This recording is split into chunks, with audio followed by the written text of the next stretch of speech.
Wild ending, buhay pang TNT ball for the win. Na-stress malala si Coach Jongwei Chico at Coach Chot Reyes sa crunch time anyare kay Robert Bolick. So simula na ng quarterfinals, NLEX versus TNT. Hawak ng NLEX ang twice to beat advantage habang do or die naman ito kay Ball at sa TNT. Will opening quarter, butata agad ang inabot ni KD Lalane kay Ball pero bumawi naman agad si Lalane sa kanyang layup. Nang gigil naman agad si Ball sa kabila at gustong i-poster si Lalane. Sayang nga lang at di na kumpleto yan. Pero sa sumunod na possession, sinigurado na ni Ball inararo lang si Tony Semerad. Yun nga lang after nyan, bumawi agad ng 3 straight 3-pointer ang NLEX. Dalawa dyan galing kay KD Lalane. Good start for NLEX with 15-4 run. After timeout, Ball binasag ang run na yan sa kanyang 4-point shot na nasundan pa ng end 1. Hype na hype si Ball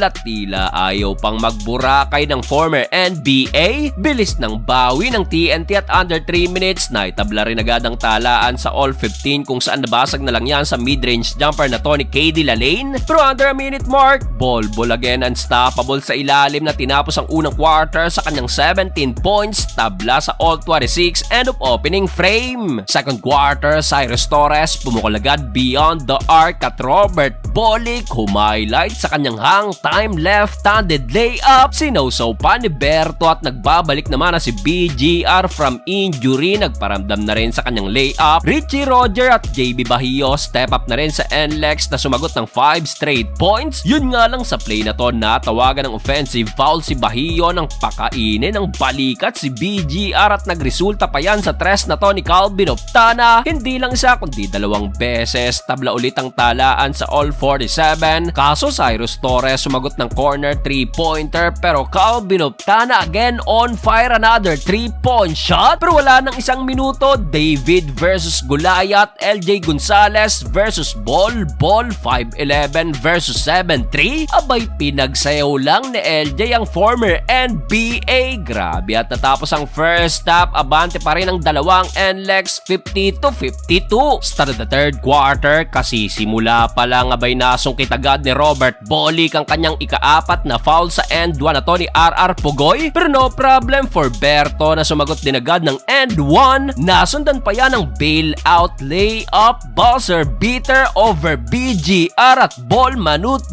Calvin Oftana naman mainit pa rin pang 4 na tres with 15 points at under 4 minute mark. Sa tres na to ni RR Pugoy na bawi na ulit ng TNT ang lamang 64-65 at nasundan pa yan ng isa mula kay Ball.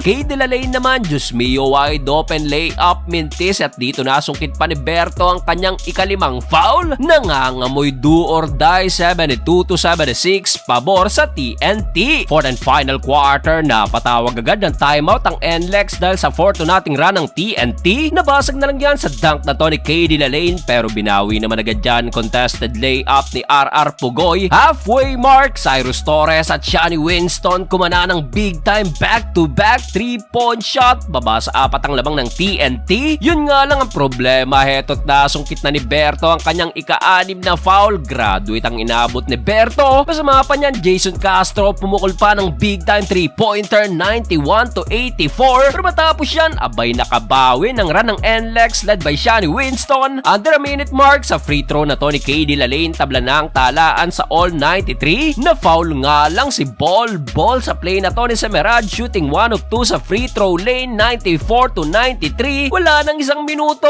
LJ Gonzalez pumukol ng 4 air ball. Stress malalang inabot ni Coach Jongwei Chico. Pero di lang si Coach Jong na stress, pati si Coach Chot Reyes dahil sa turnover naman na to ni Jason Castro. Last 21 seconds, bola ng NLEX, Shani Winston, potential game winner, mintis ang baseline jumper. After niya na foul si Ball at dito kinumpleto na ni Ball ang kanyang free throw shot. Last 5 seconds, lamang na 3 ang TNT. Pagkakataon ng NLEX, KD Lalane, gandang depensa ni Ball sa tres at sa uli, buhay pa ang TNT.